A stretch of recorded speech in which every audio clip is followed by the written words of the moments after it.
அல்லேலூயா ஸ்தோத்திரம். கர்த்தருடைய நாமம் மகிமைப்படுவதாக. இன்றைக்கு கூட ஒரு பரிசுத்த பைபிளிலிருந்து சில அதிகாரங்களை நாம் தியானிப்போம். யோவான் 6ஆம் அதிகாரம் 2வது வசனத்தை வாசிக்கிறேன். அவர் வியாதிஸ்காரர்களிடத்தில் செய்த அற்புதங்களை திரளான ஜனங்கள் கண்டபடியால் அவருக்கு பின் சென்றார்கள். அப்போ இயேசு கிறிஸ்து பல அற்புதங்களையும் அடையாளங்களையும் இந்த பூமியிலே செய்து வந்தார். பல நோய்களை குணப்படுத்தி வந்தார். அப்போ இப்படி இயேசு கிறிஸ்துவை கேள்விப்பட்ட உடனே ஜனங்கள் எல்லாரும் என்ன பண்ணுறார்கள்? இயேசுவை தேடி அநேக ஜனங்கள் வருகிறார்கள். அப்போ இயேசு கிறிஸ்து ஒரு மலையின் மேலே ஏறி உட்கார்ந்து அந்த ஜனங்களை பார்க்கிறார். அப்போ இவ்வளவு ஜனங்கள் இயேசுவை பின்தொடர்ந்து வரும்போது, அப்போ இயேசு கிறிஸ்து தம்முடைய சீஷர்களிடத்தில் கேட்கிறார்.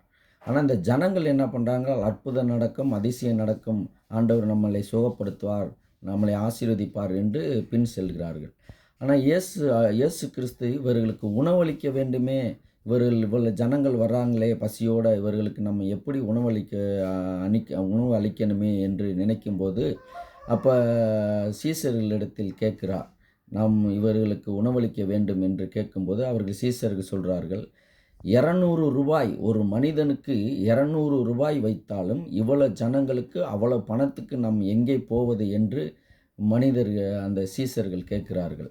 ஆனால் ஆண்டவராகிய இயேசு கிறிஸ்து இந்த உலகத்தை படைத்தவர், பல அற்புதங்களை செய்தவர், பல வியாதிகளை குணப்படுத்தினவர் என்று சீஷர்களுக்கு தெரியும். ஆனால் அப்படிப்பட்டவர் நம்மளோடு இருக்கிறார் என்பதை அவர்கள் மறந்து, அவர்கள் பணத்தின் மேல் அவர்களுடைய எண்ணங்கள் போகிறது. அப்போ ஆண்டவராகிய இயேசு கிறிஸ்து சொல்லுகிறார், இவர்களுக்கு நம்ம உணவளிக்க வேண்டும் என்று மறுபடியும் சொல்லும்போது, அப்போ சீஷர்கள், இங்கே ஒரு பையன் இருக்கிறான், அவனிடத்தில் கொஞ்சம் கோதுமையும் அப்பங்களும் மீன்களும் உண்டு அப்படின்னு சொல்லும்போது, அதை வாங்கி ஆண்டவராகிய இயேசு கிறிஸ்து அதை ஆசீர்வதிக்கிறார். அது பெருகிறது, அந்த அப்பங்களும் அந்த மீன்களும். அப்போ 12 கூடையிலே அப்பங்களை எடுத்து கொண்டு போய் ஜனங்களுக்கு உணவளிக்கிறார்கள் சீஷர்கள்.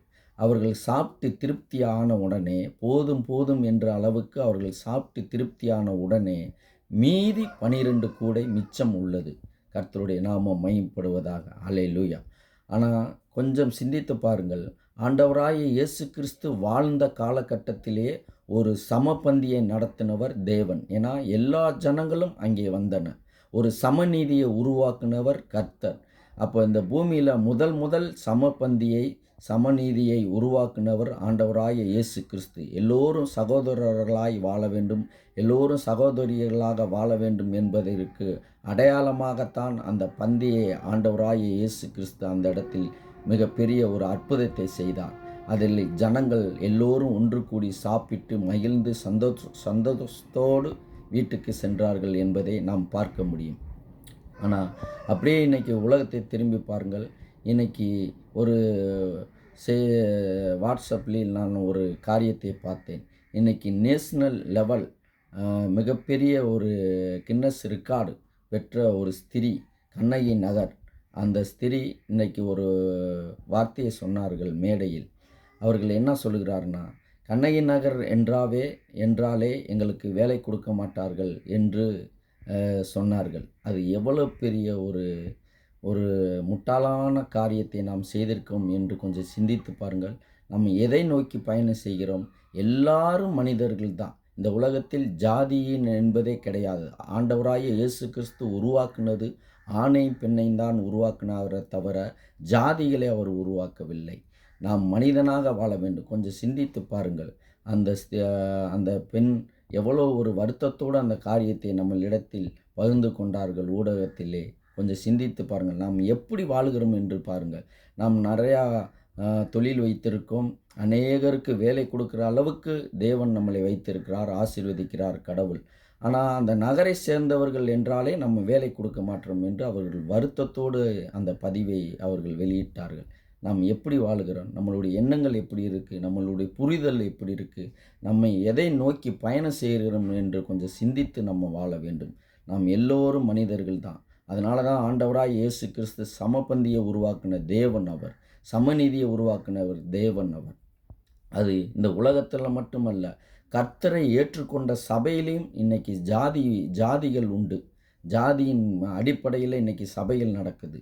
இன்னைக்கு ஜாதியின் அடிப்படையில் தனக்கான ஒரு கூட்டத்தை வைக்கிறார்கள். இதெல்லாம் பாவம் என்பதை கர்த்தர் சொல்லுகிறார். இதை மனிதர் உணர வேண்டும். கிறிஸ்துவை நாம் ஏற்றுக்கொண்டு வாழ்வது சமநீதிக்காகத்தான், சமாதானமாய் வாழ்வதற்குத்தான். நாம் ஜாதியோடு வாழ்ந்தோம் என்றால் கிறிஸ்துவின் சபைக்குள்ள நிச்சயமாக கர்த்தரிடத்தில் நாம் பதில் சொல்லும் காலங்கள் வரும். அன்பு சகோதரர்களே, சகோதரிகளே, சபையாரே, கர்த்தருடைய பிள்ளைகளே, கொஞ்சம் சிந்தித்து வாழுங்கள். ஒரு சகோதரனை நான் சந்தித்தோம். அவர்கள் வந்து சொன்னார்கள், தன்னுடைய பையனுக்கு பெண் பார்ப்பதற்காக பாஸ்டரிடம் சொல்லியிருக்கார். அவர்கள் என்ன சொல்கிறாங்கன்னா, உங்கள் ஜாதியிலே நீங்கள் பொண்ணு பாருங்கள் அப்படின்னு என்று சொல்கிறார்கள். அப்போ எதுக்கு நம்ம கிறிஸ்துவை ஏற்றுக்கொள்ளணும்? சமநீதியாய் வாழ முடியலைன்னா இந்த பைபிளை நம்ம எதுக்கு கையில் எடுக்கணும்?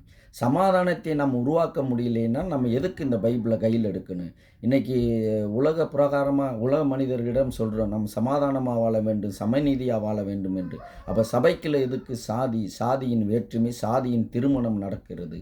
இதெல்லாம் மாற்ற வேண்டும். இல்லைன்னா நம்ம கிறிஸ்தவர்களாக நம்ம வாழ முடியாது.